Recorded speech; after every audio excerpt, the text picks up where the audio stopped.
करंजी बनवता बनवता शेवटी माझ्या शरीरातनं आत्मा परमात्म्याला भेट झाली असं मला वाटायला लागलेलं होतं. कापल तेवढं निघत होतं.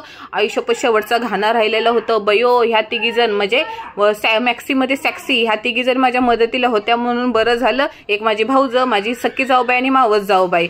आईला सगळं झाल्यानंतर भांडी एवढी पडलेली होती. ते कसं कोंबडी अंड घालतं तसं पळपाटमधनं पळपाट निघत होतं. 5 पळपाट आणलेले बघा करंजी लाटायला. 1 किलोच्या करंज्या एवढ्या झाल्या. म्हणू नका नीलम भगुलं भरून एवढ्या केल्यास. अगं बयानो, ह्या सगळ्या करंज्या ह्यातल्या अर्ध्या माझ्या गावाला म्हणजे सासूबाईला आणि चुल सासूबाईला जाणार आहे. त्यामुळे ह्यातलं अर्ध तर तिकडच जाणार आहे. बाकीचं करंज्या केल्या 15-20 करंज्या तर मला वाटायलाच गेलेल्या होत्या. मुलं होती, पोरं होती, ज्यांचे पळपाट आणली त्यांना सगळ्या वाटायला.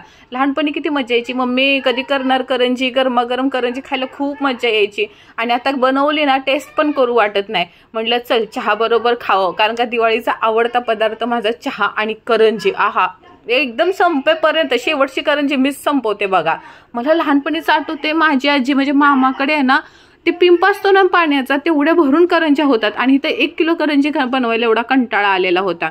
भाऊज मदतीसाठी आलेली होती म्हणून तिला आता घरी घालवायची वेळ आलेली. माझे कारभारी सोडायला गेले. हो, मला व्हिडिओ टाकायला उशीर झाले कारण का आजचा दिवस हा वसुबारसचा दिवस होता. देवासमोर पहिला दिवा लावायचा होता. हा तेव्हाचा व्हिडिओ आहे.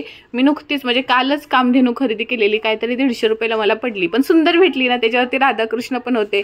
त्यामुळे साधीच पूजा मांडली कारण का मला रांगोळी मांडायला पण टाइम नव्हता. कारभाऱ्यांनी कंदील लावला पहिला, आणि पहिला दिवा बघा आज दिवा दरवाजा पुढे सजलेला होता. छाप्याचीच रांगोळी काढली कारण का वेळच नव्हता मला भेटला. सकाळपासून काम.